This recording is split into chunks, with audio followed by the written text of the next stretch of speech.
Welcome to our MWalk program. We are so happy you're here with us this morning. My name is Molly Baker. I manage the adult programs here at the Georgia O'Keeffe Museum, and it's always lovely to have a wonderful group of people attend these lectures. I'd like to begin by recognizing the lands of the Pueblo people on which the sites of the Georgia O'Keeffe Museum stand. We recognize and honor their elders, past and present, and celebrate the vitality of their people today and into future generations. I offer this with humility and gratitude and acknowledgement of the need to confront the ongoing injustices of settler colonialism. I'd now like to extend a thank you to our members and donors who are here today, because without support from you, programs like this and all of the other educational programs we offer at the museum would not be possible. So if you enjoy today's program or any of our other programs and are interested in becoming a member so that you can support as well, please visit our website at gokm.org/membership to learn more. So a few logistics throughout the duration of this talk. You'll notice that our chat is disabled, but however, our Q&A box is available, and you can submit questions throughout the duration of the talk using that Q&A box. We will try to answer as many as we can towards the end of the conversation.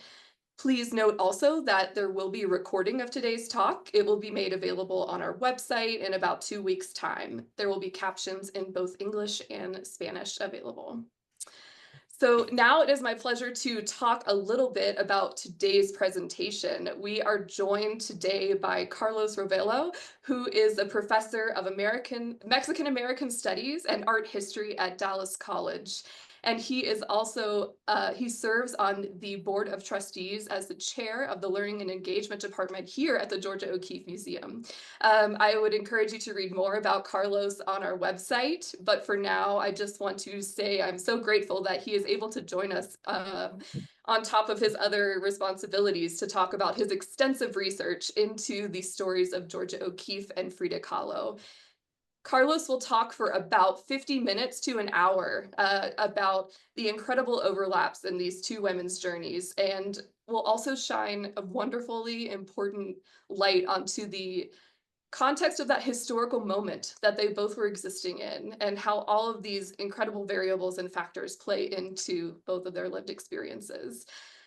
After Carlos's presentation, we will be joined by Chicle Corcoles, who is the community engagement manager here at the Georgia O'Keeffe Museum, but he is also a working artist and recently traveled to Mexico City to experience some of the sites that Carlos will be talking about, as far as Frida Kahlo's home and studio firsthand. So for the second part of our special 90-minute conversation, Chicle and Carlos will have a conversation about some of the themes throughout Carlos's presentation, and also the physicality of the space in Mexico City and some aspects of those conversations that we'll just need to dig deeper with the two of them.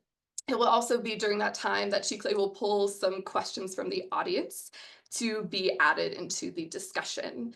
And finally, we're going to have a special, I'll say, interactive component that will involve our audience. So stay tuned towards the end of the program, and we will explain more about how that's going to work.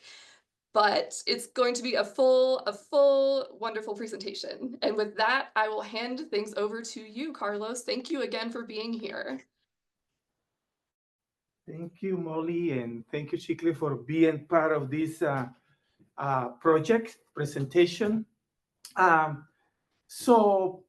Again, my name is Carlos Rovelo, and I want to tell you that O'Keeffe and Kahlo, if they will be here, probably the room will be very filled with talking about skulls, something that O'Keeffe loved to painting.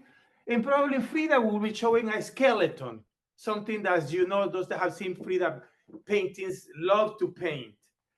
And then probably O'Keeffe will be asked to say, Frida, do you have any of the Fire One jeans that Levi's has just come out with that they made for men? Because as you know, Levi, when it was done with the Fire Ones, they were not necessary for a female body. So Frida also wore Fire One jeans. So they will be talking about those things of that time that made them so unique. So who were these women? Who were these men that they marry? And what do both women continue to claim so much of our attention? Living part of the time in Santa Fe, I see some of these pilgrimage of passionate Georgia O'Keeffe followers.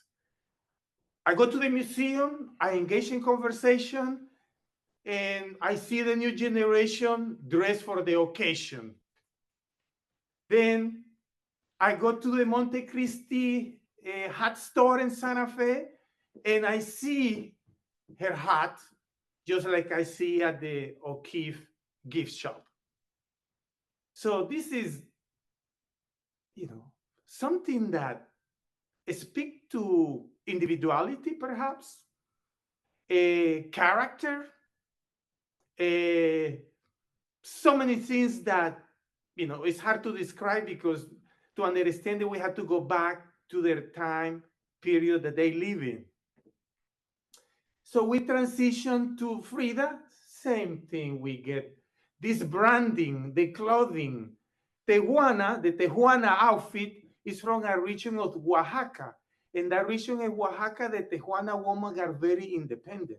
They manage the purse. They have the power of the purse. So financially, the Tehuana woman really doesn't need the men to pay the bill. They are very independent, and that's great merchants. So Kahlo, obviously dressing like a Tehuana woman, is honoring that tradition. Who can forget all the rings and earrings and flowers and everything that Kahlo did to frame herself, just as O'Keeffe with her outfits. Here again, Vogue, Italia, bringing Kahlo to the pasarela. Here, emulating the Mexican flag, emulating Frida Kahlo painting of the marriage with those colors. So, and this I expect to continue, because it's something that speaks to an era that a lot of people are nostalgic about, and they bring them back as that independent, intellectual brand that they represented. The topics of today will include their legacies, because we have to understand O'Keeffe and Frida, obviously, Alfred Stieglitz and Diego Rivera, their spouses. How did they come into the picture? America in New York City in the 1920s. Remember, the 19th Amendment was passed in 1920 with now a woman had the right to vote in the United States, something that in Mexico hasn't taken place yet. And then the MoMA.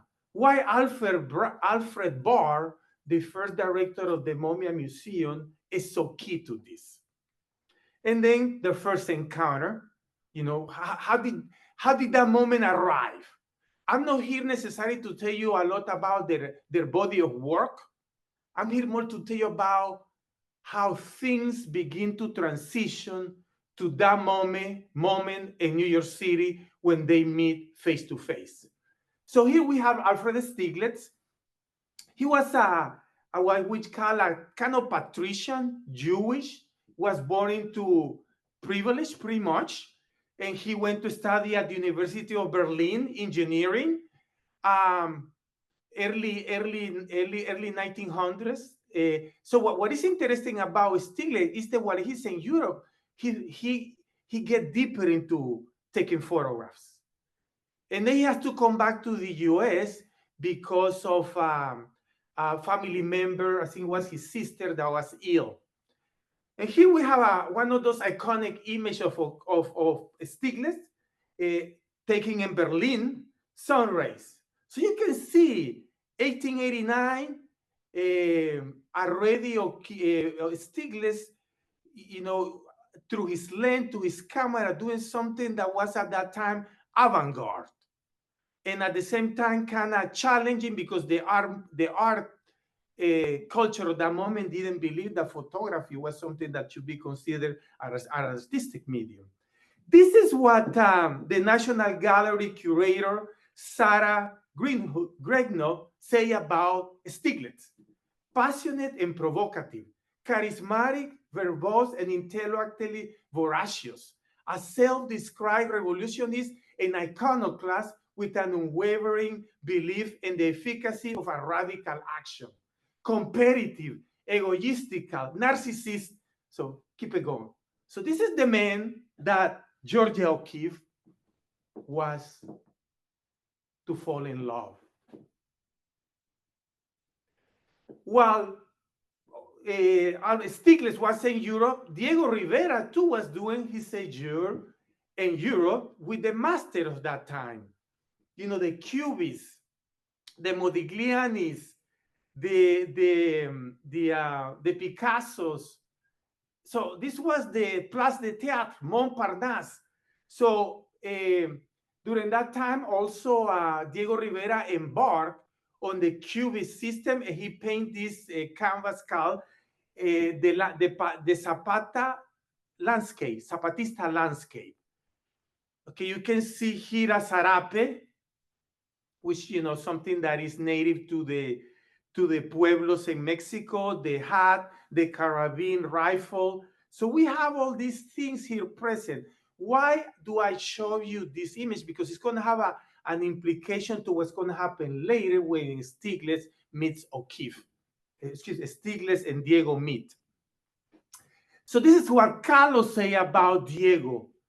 You know, again, trying to explain the complexity. Probably some people expect of me a very personal, feminine, anecdotal, diverting portrait of Rivera, full of complaints. Perhaps they hope to hear from me laments about how much one suffer living with a man like Diego that belongs to no one. That's something that I am added, but that she mentioned. But I do not believe that the banks of a river suffer for letting the water run. So with my difficult and obscure role of Ali, of an extraordinary being, so this term of an extraordinary being, so in spite of the challenges that Frida Kahlo and Georgia O'Keeffe face, having spouses that are narcissistic, egoistic, sublime, and on top of the game, they have a respect for their intellectuality. You know, so they had to separate that emotional element from everything else to keep that relationship until day's end. I have the reward of equilibrium. So New York City, 1920s, beginning of 1930s, Great Depression, 1929.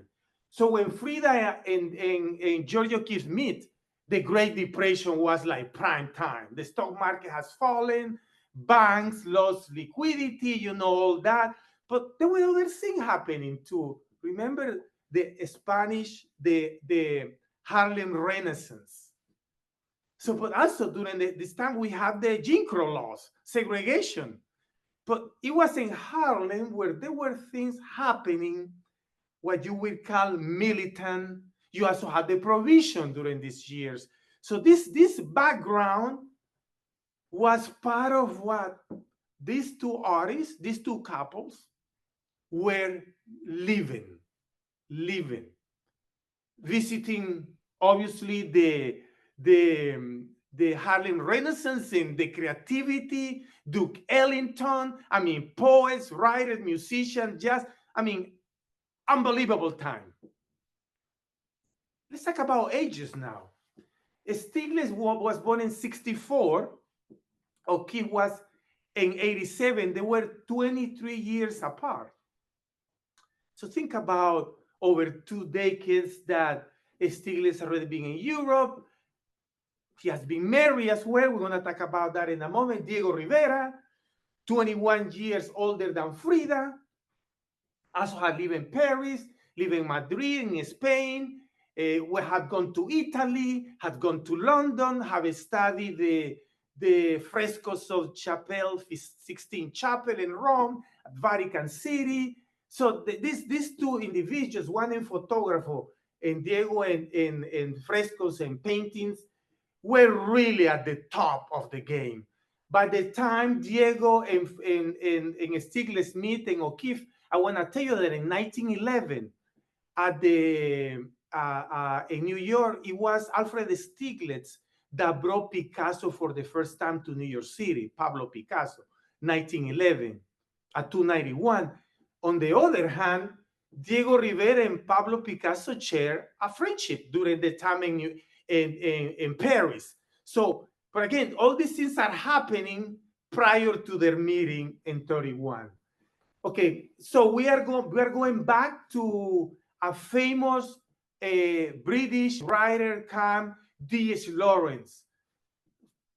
I'd invite you to Google D.H. Lawrence. This is not a presentation, but this is a character that is centered because O'Keeffe travels to Taos to meet Mabel Lujan as a guest with Rebecca Strand, the wife of Paul Strand, friends of Stieglitz, Paul Strand, photographer as well.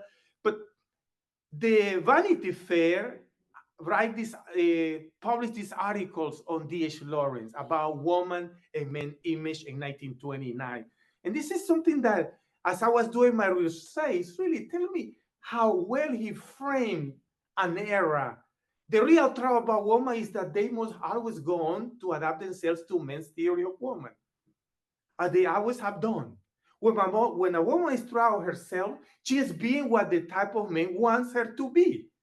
When a woman is hysterical, it's because she doesn't quite know what to be, which patterns to follow, which man's picture of woman to live up to. So D.H. Lawrence, again, I encourage you to explore him.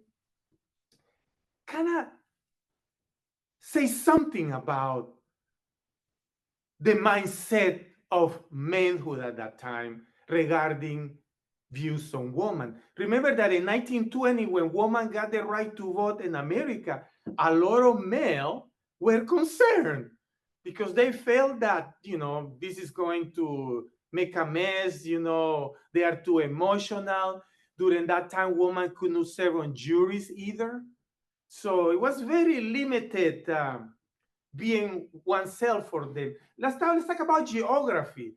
So we have here Alfred Stieglitz was born in New Jersey, O'Keeffe in Milwaukee, Wisconsin, Diego Rivera in Guanajuato, and Frida Kahlo in Mexico City. 2 worlds apart, 2 cultures apart. This is O'Keeffe family farm near Sun Prairie with Madison, Wisconsin. So, what is interesting about this image too is that O'Keeffe came from a farm setting. I want to tell you who was close to about 60 miles from here. Frank Lloyd Wright was born, the famous architect that also knew O'Keeffe and knew Frida Kahlo and Diego Rivera. But that's not the purpose of this lecture, just to make you to know how close all these things were. Alfred Stieglitz born, as I mentioned, in New Jersey. That's the house. And there is a plaque that is being placed. He married the artist Georgia O'Keeffe in 1924. I found this interesting, that the plaque brings Georgia O'Keeffe into the picture. It's like, you are famous because I'm famous. No one knows who Alfred Stieglitz is, but they know who I am, instead of the way around. And this is the Coyoacan house where Frida Kahlo grew up. Coyoacan during the 1910s was a suburb of Mexico City, a kind of hacienda, second house for the wealthies living in Mexico City. So we know now that that's the Blue House. The Blue House takes about 25,000 people per month. And kind of hard to get a ticket sometimes. So this is, again, Frida Kahlo painting. At the bottom, you can see standing at the Blue House garden with Father Guillermo Kahlo at the center, which also was a photographer. And this is Diego Rivera, Guanajuato, and this is his museum that, again, just like Stieglitz, Diego has same type of legacy. So when Stieglitz O'Keeffe met in 1916, he was 52 and famous. an international acclaimed photographer with an avant-garde gallery in Manhattan 291. And she, on the other hand, was 28 years old and unknown. So we know that O'Keeffe went to 291 before he met Stieglitz and Luca Rodin sketches, Luca Matisse prints. So again, this was the beginning of O'Keeffe saying, oh my God, look at this. This is different. And it was Stieglitz, the vehicle for New York to experience the Matisse, the Rodins that he had met while Stieglitz visited Paris and these early masters. Diego Rivera, on the other hand, was married Frida Kahlo in 1929. They met in 28, and he was 20 years older, 41 and 42, when they crossed paths. Stieglitz was married for about close to 30 years, 93 to 24, 31 years, to Emmeline Overmeyer. She was a patrician, well-to-do, that when they go to honeymoon to Paris, pretty much it was a honeymoon that I don't wish for anyone getting married. Where Stieglitz, pretty much, he just occupied himself with taking images of Paris, where his wife was wishing the honeymoon. So that marriage was not a happy marriage. Again, they have a daughter, child, Catherine. There's a lot of information about this. I encourage you, if you want to dig into this history, it's pretty interesting. Diego Rivera, on the other hand, by the time he married Frida Kahlo, he has already been married twice. First with Angelina Beloff, a Russian painter, part of the avant-garde of Montmartre, and Guadalupe Marin, a Guadalajara, Jalisco, beautiful gal that loved cooking for him, and anyway. And then Frida Kahlo. So he divorces Marin and marries Frida Kahlo. And Diego and Frida married twice, because in 1939, Diego was having affairs and Frida said, I can't handle anymore, I need separation. And they remarry a year later and stay married until Frida died in July 13, 1954. And then he remarried again, Diego, to Emma Hurtado, a close partner. So Stieglitz and O'Keeffe married in 1924, but we need to know that for O'Keeffe it was not a priority. Okay, that's another thing, And by the way, it was in 1924 when also, he divorces. Stieglitz divorces and then he marries. So you might think about, I don't want to get married to get divorced. This is happening so fast. But at that time, by the way, Stieglitz had already moved and lived with O'Keeffe in an apartment that he has furnished, Stieglitz, and pretty much gave him all the security blanket that she needs to paint and create. Diego Rivera, on the other hand, had been married twice, as I mentioned. This is what O'Keeffe wrote in 1916 when he was living in Texas in the Amarillo era. I'm getting to like you so tremendously that it sometimes scares me. Of course, this guy, Stieglitz, with all this going on, having told you so much of me, more than anyone else I know, could anything else follow but that I should want you? So this relation at the beginning was passionate. The candle was burning at both ends. So here we have 1921, Stieglitz, before he married O'Keeffe, had a show at the Anderson Gallery in New York.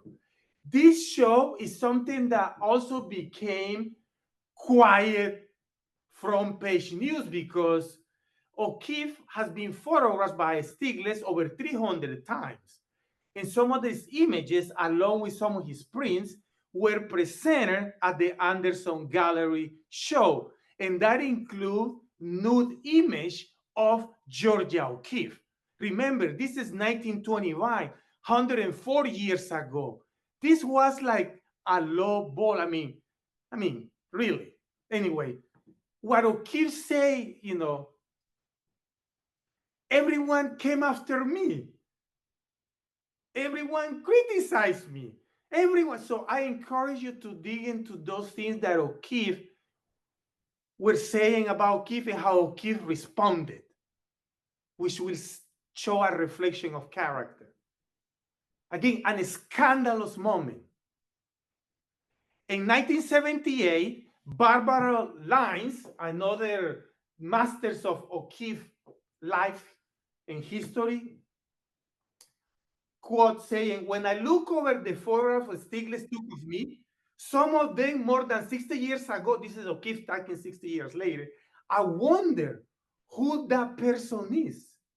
It is as if it's in my own life, I have lived many lives. And I could say probably because the O'Keeffe of Grand Prairie, Wisconsin is not the O'Keeffe of Amarillo, is not the O'Keeffe of New York City, is not the O'Keeffe of Lake George, is not the O'Keeffe of Abiquiu, is not the O'Keeffe of Ghost Ranch, is not the O'Keeffe of Santa Fe, is not the O'Keeffe of her later years. Let's talk about Stiglitz and Norman. So Dorothy Norman was a photographer that came to 291, met, Stiglitz, and obviously, being the Stiglitz the master, and she being like the new girl in town, began an affair in 1927. And this affair lasted until Stiglitz's death. What is interesting about Norman is that she was a publisher, she was an intellectual, she was a photographer, she was a woman well trained in terms of academically, aesthetically, that probably, and obviously she was younger, that lasted, she even managed some of Stiglitz's photography happenings. So again, I encourage you to this. So here is on the left, we have an image that O'Keeffe painted on relation to that surgery that I'm talking here in 1927. So when Stiglitz and Norman met, O'Keeffe was also having a benign lump being removed in her breast. So she painted this image while Norman and Stiglitz were beginning this affair journey. O'Keeffe entered Mount Sinai Hospital in New York City for the removal, inspired by the vision of the operating room over her life, shrinkage. So this is, again, the abstraction of O'Keeffe that will not miss a moment where her life, her journey, everything is on the table, breast cancer. On the right, we have an image of Kahlo, just comparing, that has to do with her miscarriage in Detroit. And we're going to talk more about this time in Detroit. But again, both individuals painting their own reality, dealing with their own body, medical issues.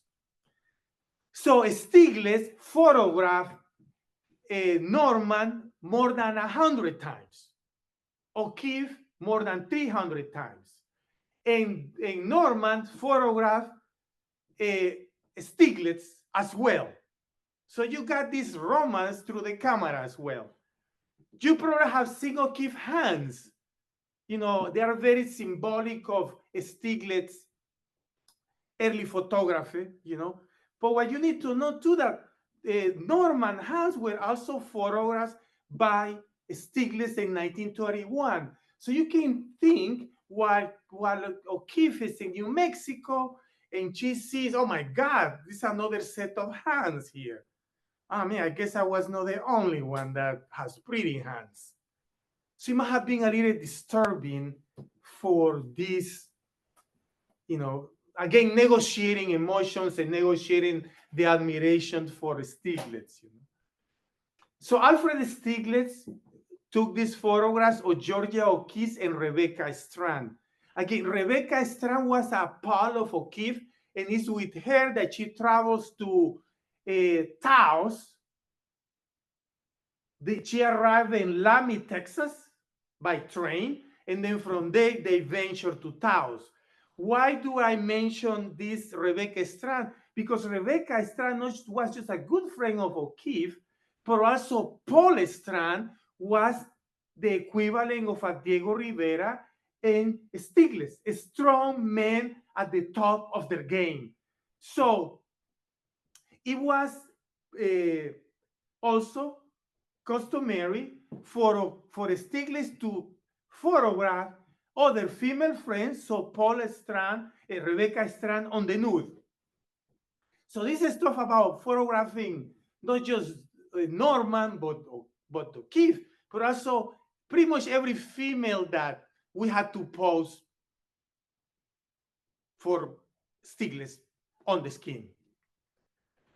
As all this was happening, we also need to know that Diego Rivera, instead of photographing Frida, he was painting Frida Kahlo in this mural at the Ministry of Education. So Diego got the commission to paint the public spaces, government buildings in Mexico to tell the story of Mexico. Mexico had gone through a revolution from 1910 to the end of 1921, 1920. And in this picture, you see how Frida Kahlo occupied the center as a revolutionary. So by the time they married, Diego already had enchanted Frida by being one of her models. As well, again, on the nude at the British Museum on lithograph. Diego Rivera, 30 prints. So let's talk about Paulette Goddard. She was the wife of Charles Chaplin. So Diego, being Diego, had an affair with Paulette Goddard, wife of Charlie Chaplin. He invited her to Mexico City. And while he met her in San Francisco, and Diego arrived in San Francisco before he went to New York with Frida in 1930. What you need to know about this is that Albert Benzer and was a major patron of this visit. Ansel Adams was Albert Benzer was the patron of Ansel Adams, and Albert Benzer was a good friend of Alfred Stiglitz. And Alfred Benzer introduced Ansel Adams to Alfred Stiglitz. That lady will take pictures of Diego and Frida and Georgia O'Keeffe, excuse me, and Alfred Stiglitz. And I just leave it there because this takes me in another direction. But in this composition, you have here Frida Kahlo with her Tehuana outfit, and then you have Paulette Goddard holding hands of a living, what you call a tree of life, with Diego Rivera. I mean, kind of disturbing. Should be holding hands with Frida. They were already married. And here is Diego master portrait of Paulette Goddard, Charles Chaplin's wife. So Diego, as I read, and I encourage you, woman will just fall. Why? They want to be painted by this master. Marriage dynamics. This is something that we have to turn some of the challenges into some type of positives here. Obviously, the Alfred Stiglitz admire O'Keeffe's talent. But at the same time, we know that being an older man is my way, right? He was somehow controlling, especially early in the relationship. Stiglitz played a strong role in shaping O'Keeffe's persona. you know. One of the reasons why O'Keeffe never traveled to Europe during that era is because Stieglitz, he wanted to keep paintings in the US and have control over those collectors and obviously the financial element. But O'Keeffe often saw creative freedom and independence. She will retreat to New York, to New Mexico, to Abiquiu, the desert, and separate herself. So there was a physical separation, emotional distance. And the emotional distance, especially during these years that, Norman was, still having affairs, most likely with younger women, which caused, significant strain for the artist. So she retreated emotionally, just like Frida did when she got divorced, and looked for art as another outlet. This physical separation after their marriage, they often live apart, as I just reiterate that, moving to different places. So the physical distance, sometimes Diego was traveling, doing commission work, and Frida was in Mexico City. Obviously miss him, at least hearing about the affairs, just like O'Keeffe in New Mexico. And then they will get together again. 1929, let me tell you about Alfred Barr, the first director of the MoMA. Alfred Barr is a key player here in why they meet. So in 1929, the MoMA gets established by these three amazing patrons, Bliss, Sullivan, and Abby Rockefeller. Okay. So what you need to know about these three ladies over coffee decide to put the seed money to create the MoMA. Okay. The first retrospective that the MoMA had was in 1931, and it was Henry Matisse that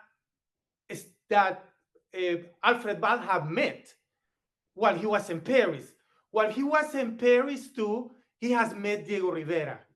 Okay, I show you the easel here of Frida Kahlo because it is at the Blue House in Mexico City. Frida Kahlo easel was a gift of the Rockefeller, Nelson and Abby Rockefeller. And there is correspondence about this gift that I will, that's for another conversation. So where was the MoMA at that time? It was on Fifth Avenue. And this is the building right now. And the MoMA occupied the 12th floor of this building where, if you want to visit it today, where the exhibit of Diego Rivera takes place. So remember, at this moment, Stieglitz have been in France, Paris, Diego have been in Paris, Alfred Barr has been in Paris, they knew each other. So Diego arrives, my show. Goodyear was the chairman of the board of the MoMA. So this is, introducing the couple. This is the paper ad or the story on the New York Herald Tribune.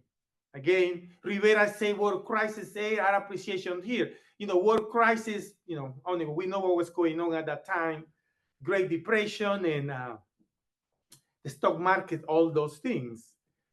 And obviously, Frida was coming along, So that's we're gonna talk more about that later. So this is important. This is one of the panels that Diego Rivera paints while he's in New York. You can see the Empire State here at the center. So during the 1931, all the Chrysler buildings, all these buildings are going up. So, and that's something that attracts Diego aesthetics, composition. So here we have Central Station frozen assets. So you have a bunch of bodies here laying that were kind of homeless people that, because, it's the Great Depression. So you have people sleeping in the street. So Diego bring that, and then as we look up, we have all the new buildings. So he kind of, making this complex annunciation of what life was in New York at that time, with homeless people and the 1% with their assets below, and then, obviously the other New York that was moving, growing, raising to the skies. So this is important, this piece.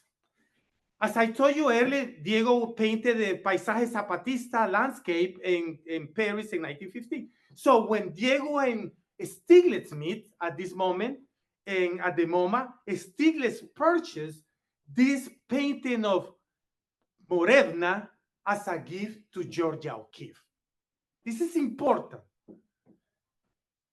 And this is again, can take us on another dimension, but it's important you know who Morevna was.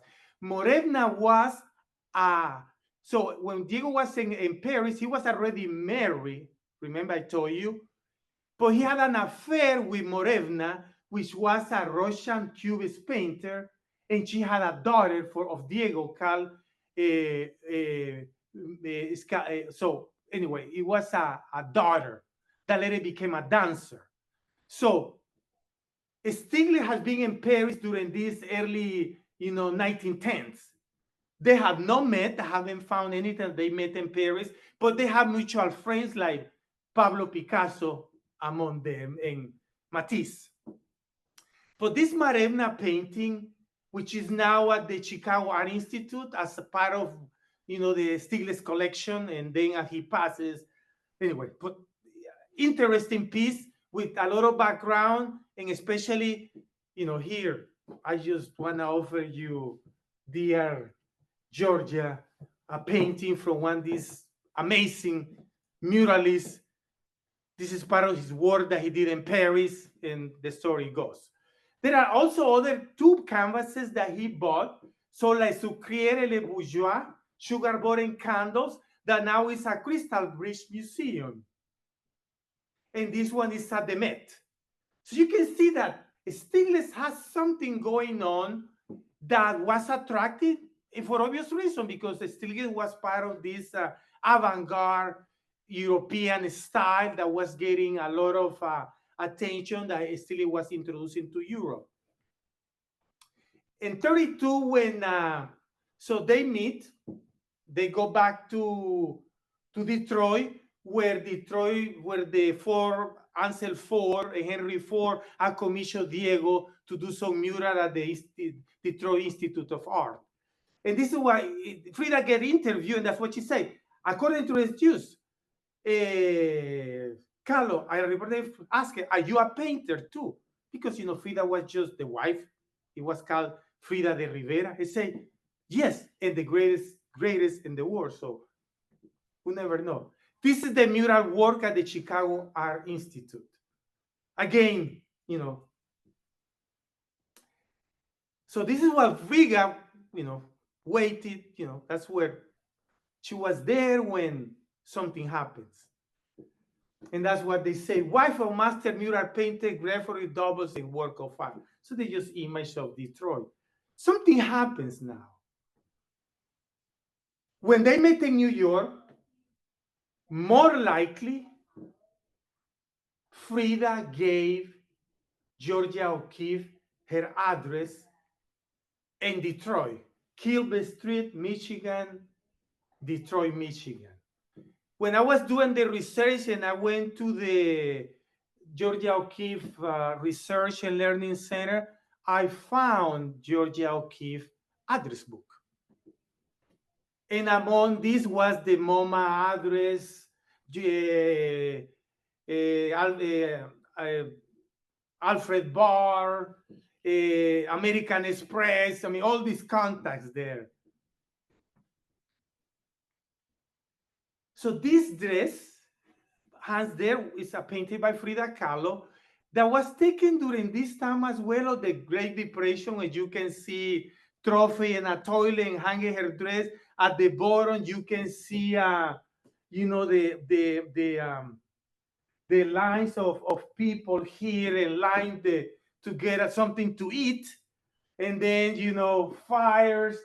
So you have a Statue of Liberty, Manhattan. So you have all these things, a kind of trash, the elite, the bourgeoisie. So pretty much a critique, a satire of Georgia O'Keeffe. And then you have this icon, Mia West. Mia West, again, was a performer that was getting a lot of attention at that time. Here you have her. What was O'Keeffe doing? Painting skulls, painting flowers. Think about that. Oh, Georgia, I love your flowers. I enjoy your skulls, Georgia. I don't do skulls, but I do skeletons. Can I show you mine? So think about when two female artists that are outside of a male-dominated, controlled, creative setting, the conversation changes. And for those of you, I just want to show you that I have here gypsum weed, and small flower that is poisonous with, again, more to that. So, Detroit, 1933. Frida writes to her friend.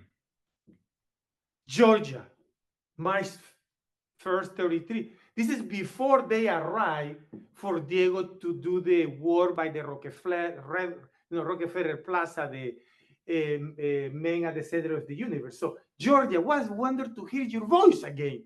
So, obviously, probably there was a phone call. There was something that we can assume. Every day since I called you, and many times before, months ago, I wanted to write you a letter.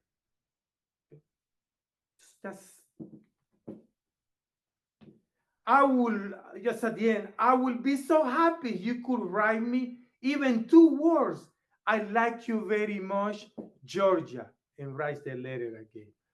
This is the moment in Diego at the Rockefeller Center, men at the center of the universe, with Lenin here that became the controversial figure where the mural gets destroyed. Okay, this is there is more to this than why it gets destroyed, okay? It was necessarily the Rockefeller. It were political pressures at that time, and there is correspondence about this, by the way. So what happened during this time? Again, we are in 1933, New York City.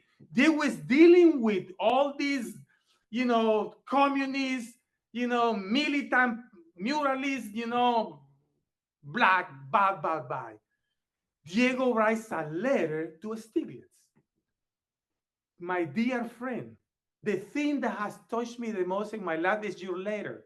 You were the first one to interest yourself in my work here, and the first to come to my aid in a combat against the forces that everybody wishes to avoid having against. So here, he finds Stiglitz, the moral support.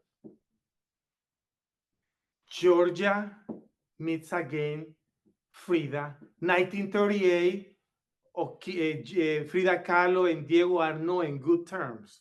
She flies to New York City, and Julian Levy hosts a show for Frida Kahlo.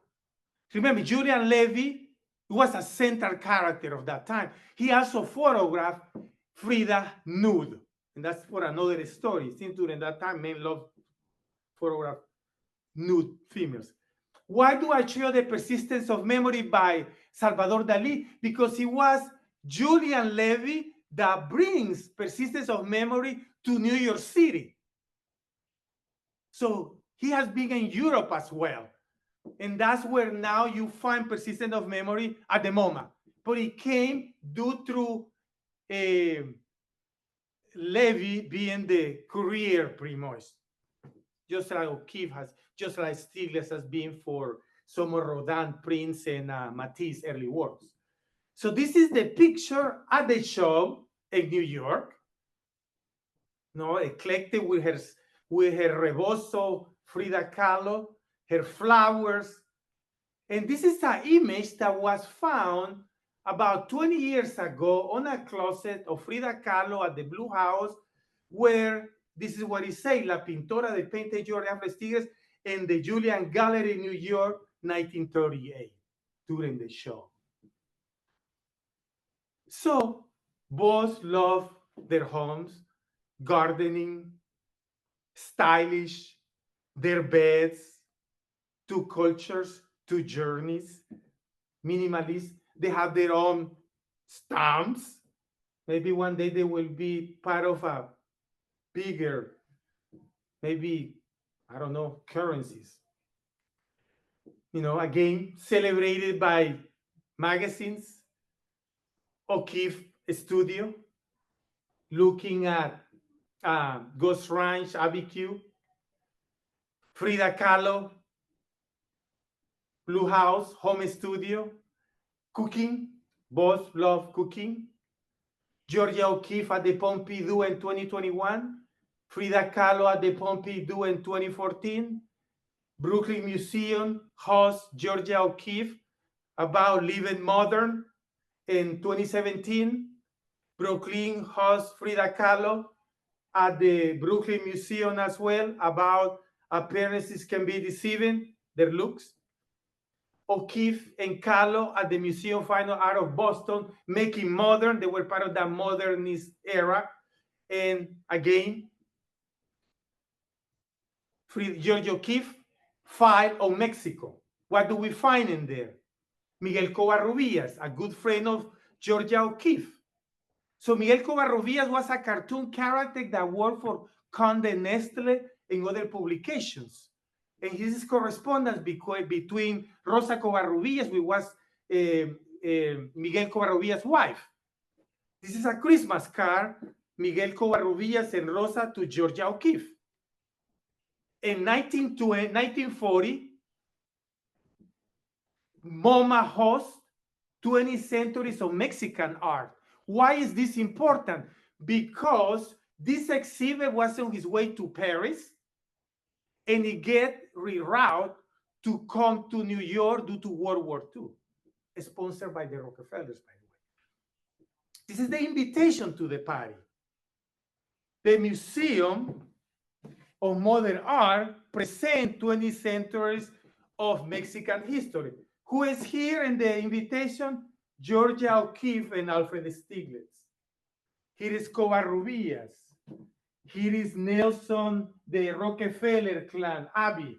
And you can find more of those characters that were famous at that time, you know. So this is the invitation designed by whom? Covarrubias, with the goddess of nature of Mexico, Coatlicue. Okay, so Frida, the two Fridas make a presence during that show. Covarrubias also did a cartoon character of Alfred Stieglitz. In the New Yorker in July 1929, Covarrubias does the Lady of the Lilies, as you can see here. In 1929, appears, as I mentioned to you, in Condé Nast. So, Lady of the Lilies, and they met, by the way, in Taos later. Here is Covarrubias with Frida in 1940, where Frida just have a back surgery in New York. So when Georgia O'Keeffe travels to Mexico City in 1951, she drove about 3,000 miles round trip. Can you imagine? That's 1951. There were no super highways that way. He was driving with friends, and the food, all that. So let's talk about Edward Weston, California. He had lived in Mexico City, lover of Tina Modotti, which is another story. Photographed both of them. This is a song written by Don Fogelberg called Bones in the Sky. If you want to take a shot of this, a picture, please listen to this song. It's a poetic description of Georgia O'Keeffe. And then Frida, the movie, Benediction of in a Dream by Lila Downs. I encourage you to listen to these two, how the musicality define these two artists. O'Keeffe, Kahlo, And now we move with Chicle to continue this. And what a love it. Okay, Chicle. Thank you. Thank you so much, Carlos. I mean, wow. I just echo everything that is coming through in the Q&A, which is just a lot of thank yous and wows. Totally agree. I think we can give that at least a few seconds to kind of settle in before I jump into my presentation. Carlos, thank you so much for that presentation. That was amazing. I mean, I can't get enough of it, and the wealth of images that you have is just, it's incredible. So thank you so much. And I encourage our audience dig in. Each of these image, we just touch the top. Under is you know, it's like you get on a labyrinth that take you places that you didn't plan for. So for folks that are dropping questions into the Q&A, we will try to get to as many of them as we can. If you are just saying thank you, that is okay too, but please make sure to, let's try to leave some space there for folks in the Q&A to ask any questions that they might have. My section as well, first of all, I guess let me introduce myself. My name is Chicle. I'm the manager of community engagement here at the Georgia O'Keeffe Museum. I've been here now 3.5 years. I think it's 4 years in May, which is crazy to me. Carlos is one of the first people that I met when I started here, at least someone that was really able to introduce me to the museum in kind of a different lens. So I've been really grateful to have known Carlos now for a few years, aside from the fact that we share some Salvadorian roots, which is really nice too. He, aside from being a really great, leader and mentor along the way, I reached out to him and I let him know that I was going to be doing a professional development trip down to Mexico City. I think exactly because I was interested in some of these overlaps. I was interested in seeing how Mexico City, which is, as if you've been to Mexico City, you know how fantastic and immense of a city it is. So I was really interested in how community engagement is being approached in Mexico City and at the Frida Kahlo Museum, and kind of seeing those overlaps. I think that I thought I knew a lot about Frida Kahlo.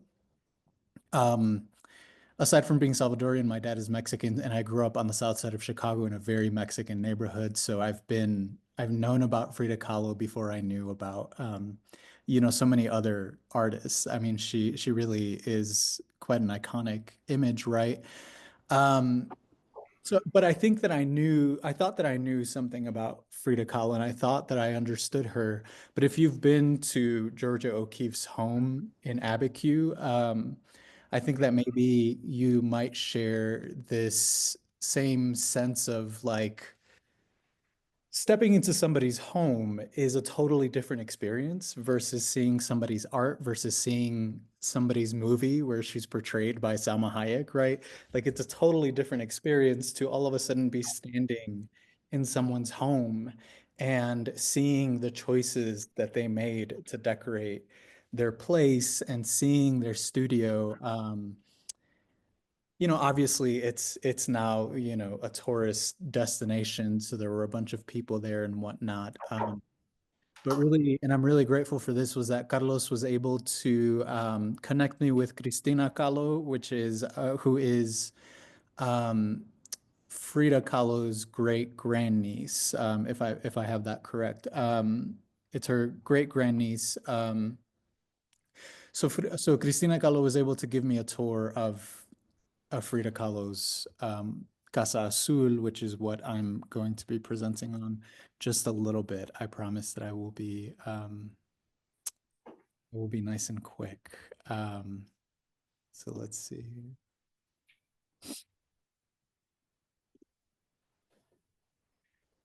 So if you haven't been to the Casa Azul, it is in Mexico City in Coyoacan, as Carlos was mentioning.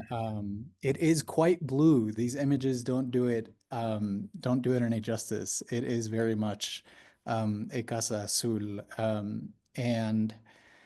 And specifically, there are a lot of these pre-Columbian sculpture pieces that are decorated all throughout the home and the garden. If you've been to, I think what I'm really struck by is that it really does feel like Frida and Georgia O'Keeffe are two sides of, if not the same coin, a very similar coin. It very much feels like you're looking, it feels like I'm back in Abiquiu, but just like if it was in Mexico City. And it's really kind of a strange and funny feeling. What struck me most pretty immediately was that I was reminded all of a sudden that her father, Guillermo Kahlo, was a photographer, and Frida Kahlo was used to having a camera pointed in her direction, and she was used to she knew how to frame herself. She knew how to stand in front of a camera. It's really, there's something similar there to Georgia O'Keeffe being married to Alfred Stieglitz and kind of getting used to having a camera, but like recognizing that like it is important to craft how it is that you want to be seen as an artist. I think that they both learned that in this process of knowing these two, for Frida, her father, but for Georgia, her husband at that time, Alfred Stieglitz. So some images that I love of her, really stood out to me pretty immediately. She's just so chic. She's so cool, and this is just somebody who is used to having a camera in her face. I was struck by the images of her family. They would take off like a Sunday afternoon, the whole Sunday afternoon would just be dedicated to taking pictures, on like these large format cameras that Guillermo Kahlo owned, obviously, as a photographer. It was really beautiful to see. Her garden is incredible. If you've been to Georgia O'Keeffe's home in Abiquiu, you've seen her garden, Georgia O'Keeffe's garden. So you know how much it meant to her. And on the other side, seeing Frida's garden, it's like, oh yeah. I mean, clearly they were such they really shared that in common aside from like their love for dogs. But it's just so funny seeing them, these images of them. You see them in these images here, how similar and different they are all at the same time, right? It's so funny to see. Frida's got her hairless dogs, and then Georgia has these very puffy I'm afraid the chow chows and the Xoloitzcuintlis. So you walk through, and this is actually all the way over on the right is an image of me and Frida. Frida's ashes are kept at the Casa Azul, and they're in that middle urn right there, which is a pre-Columbian piece as well. And some of the other things that just stood out to me as you're walking through her at the foot of one of her day beds is these images of these communist leaders at the time, which obviously meant enough to her to have directly over her bed, which I thought was really interesting. And yeah, some of these other pre-Columbian pieces that she has, again, just all throughout her home. In a really similar way, like standing inside of Georgia O'Keeffe's studio and then standing inside of Frida Kahlo's studio. Such a surreal little feeling. My favorite part was Frida's kitchen. Can you imagine waking up to coffee and, whatever your choice of breakfast is in a kitchen like this? But also the stark contrast to Georgia O'Keeffe's kitchen, which is so kind of down to the studs, like just simple and pretty straightforward. It's just so funny seeing seeing the differences. This is the Diego Rivera's home and studio, which is a little bit further away from Coyoacán. And we've seen some images that Carlos was sharing from there as well. So I'll stop sharing there, and we can start jumping into, for these last 20 minutes, we can start jumping into some of the questions. Carlos, if you're around and you can hear me, I think I wanted to start off with a couple of questions of my own, and then I'll start kind of picking a few out of the Q&A section over here. Carlos, can you hear me?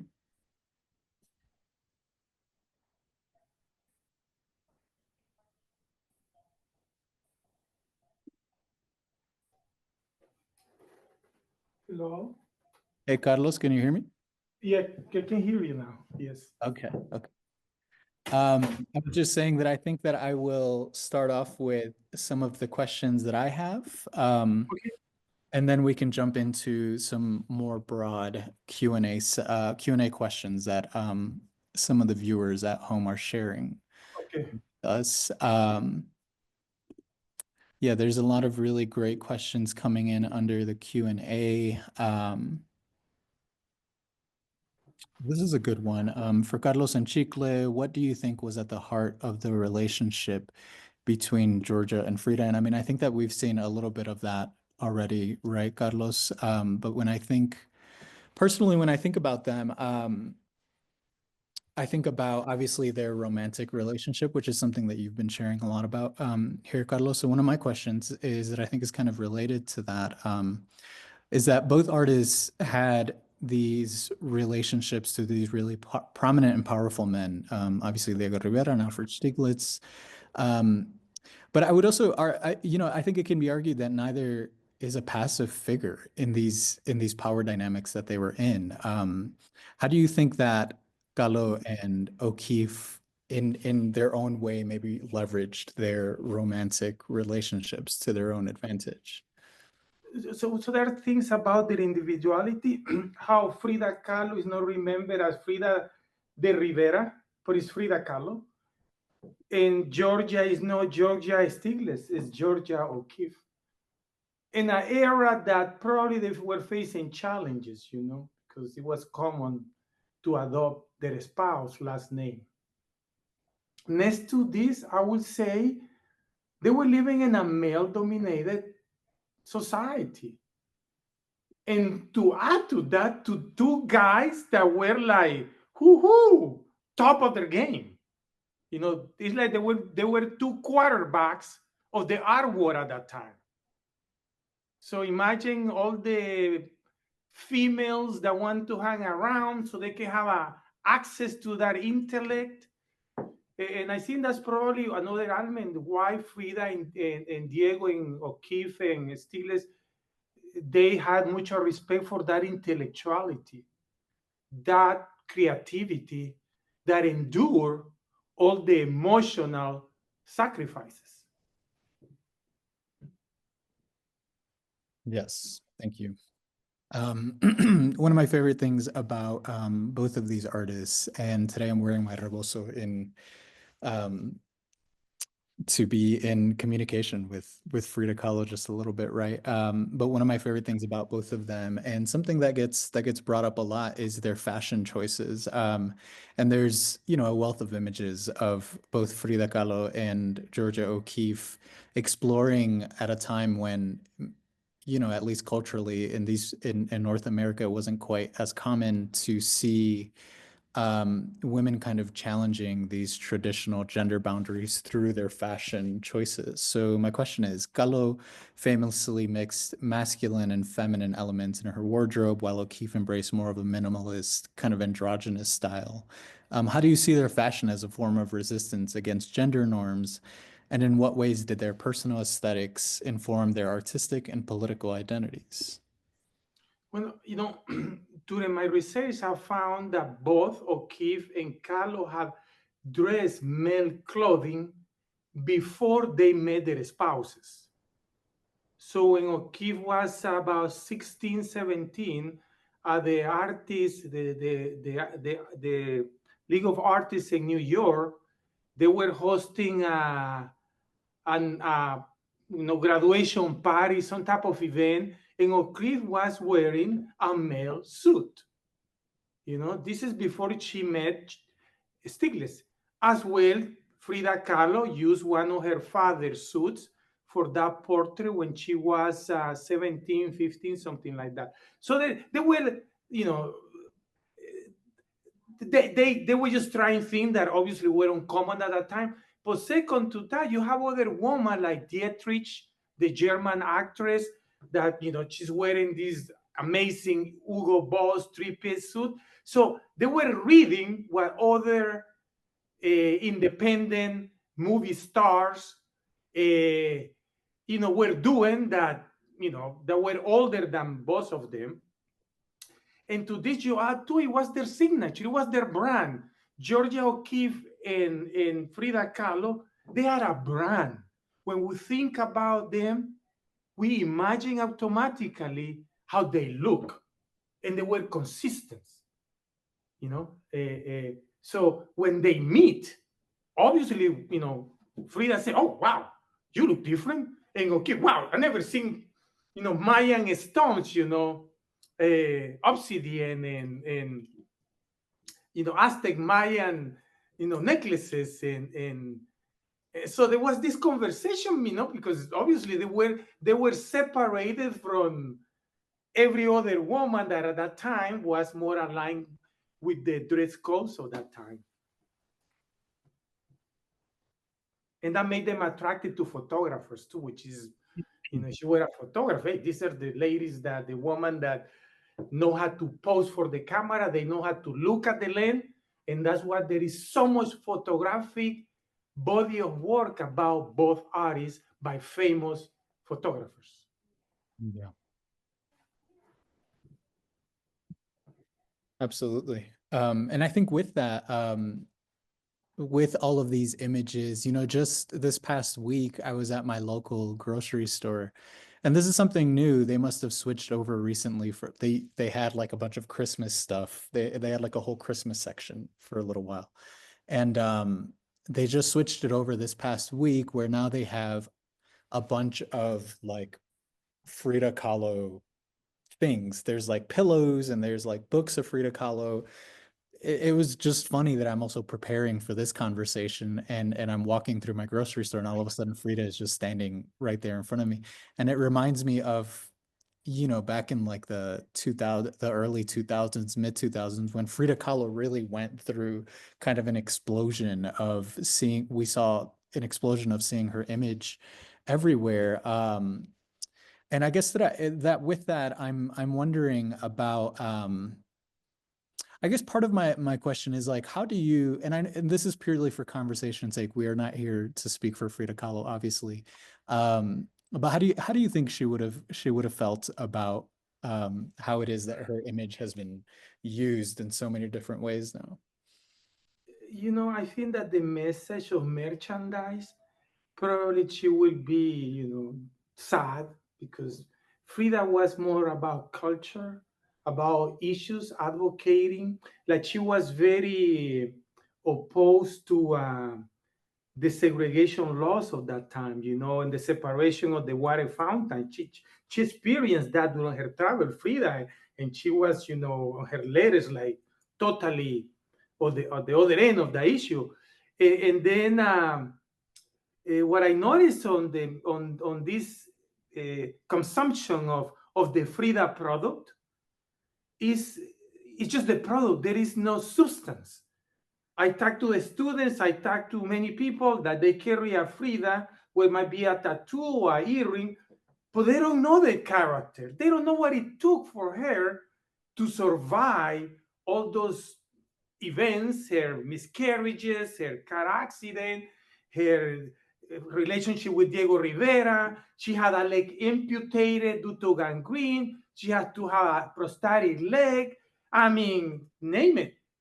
For me, that's what I find the character that I admire, just like in O'Keeffe, that she was able to go to the middle of nowhere, where you could find a lot of bones in the desert and say, I'm going to do something here in isolation.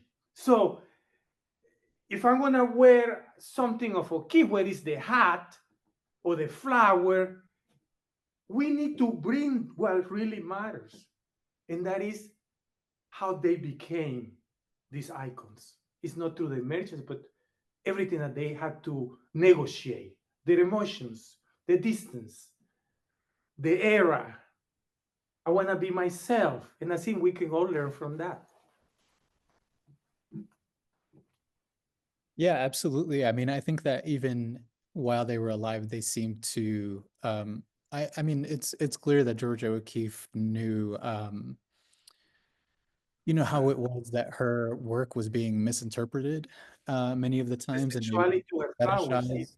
fetishized much of the time as a woman artist. And I mean, she made that very clear that she knew that and that she was in the process of subverting that and resisting that. And even Chicle, why have we sexualized the relationship? I mean, I cannot tell you how many times people ask me if they have a physical, sexual relation. I mean, does that really matter? It's like you are eliminating everything else that really matters. But that's how we are in society. We still like the nudity of the images. And can you imagine 1921 when O'Keeffe is introduced in New York with pictures by Stiglitz in the nude? That, I mean, it's like your reputation is over, Georgia. You're done. But she survived. That's character for something that she didn't have that much control because Stiglitz was being Stiglitz. Yeah, absolutely.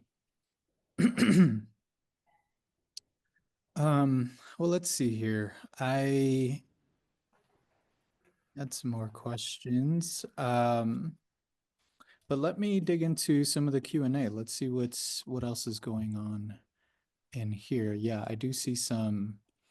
Do you think that Georgia and Frida were lovers? There's no proof of that. There is nothing that implies that. So no. I want to say something added to this. So Cristina Kahlo, which is an amazing artist, photographer, a friend of the O'Keeffe Museum and the staff and Board of Trustees, has commented and present in Santa Fe. And one time, Cristina Kahlo, the great grandniece of Frida Kahlo, Cristina said, for people that think that Frida was always in bed having an affair, they are totally wrong. This woman has been in the hospital, spending a lot of time in beds, having surgeries, being treated, having miscarriages. I mean, you are not thinking about what's my next affair when you're just trying to survive physically, with a body that is crippled, is in pain.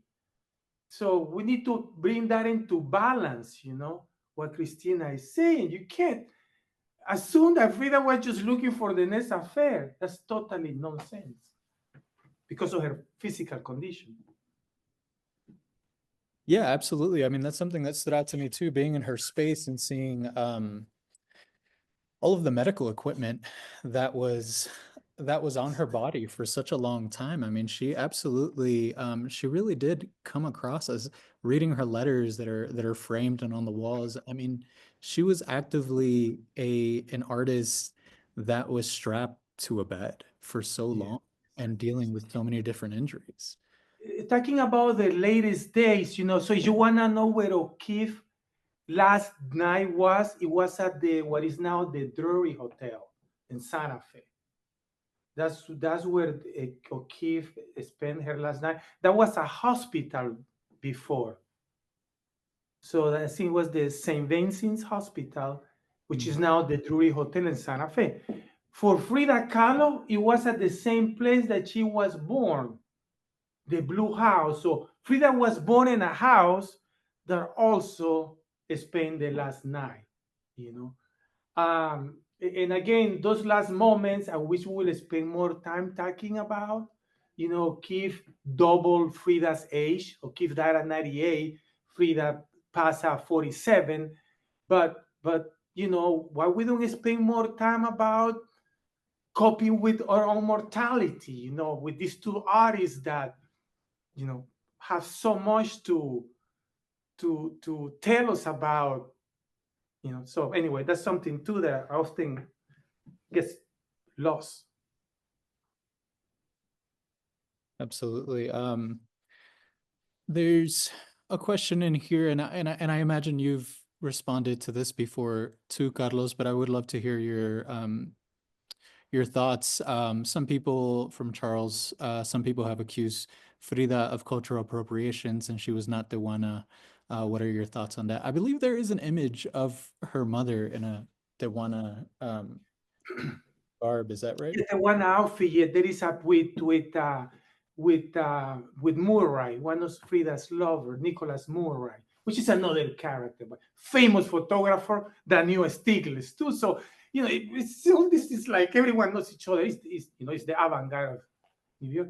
So I hear what you are saying, cultural appropriation. What you need to know is that Frida brought awareness of the Tehuana woman to everyone that came across. For you to see beyond her huipil, rebozo, her outfits, you need to read what the Tehuana woman represent for that the Tehuana society. A strong woman, independent.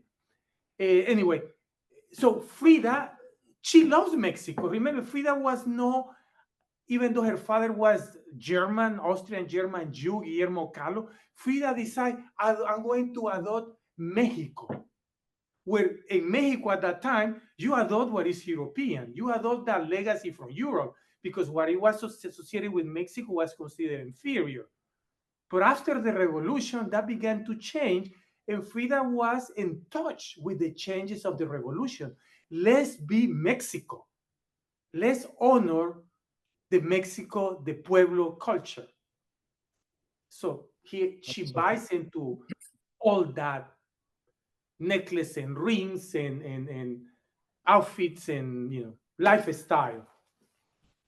Well, yeah, and her work, along with being in such a deep conversation with Diego Rivera, was also just in conversation with broader cultural shifts that were happening around the world. They were so influenced by the communist movement that was. All that they were both communist. I want to say too, it was Diego Rivera that pretty much pressured Frida to dress Mexican, Tehuana. He loves her that have that fall look. So again, you have an artist younger that wanna please her husband.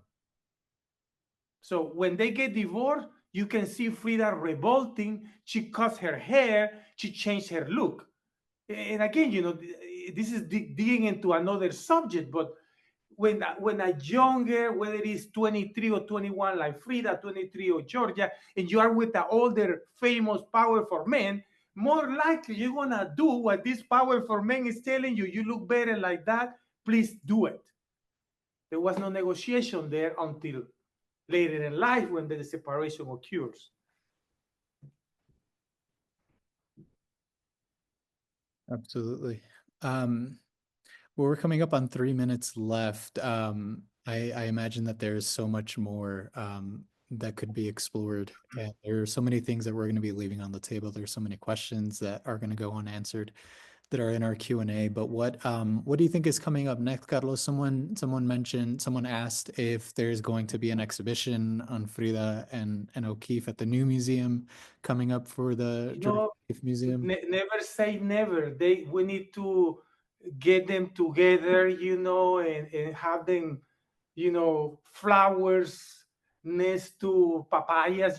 Frida painted a lot of Mexican fruit, coconut stuff like having skulls next to skeletons, having this compare and contrast.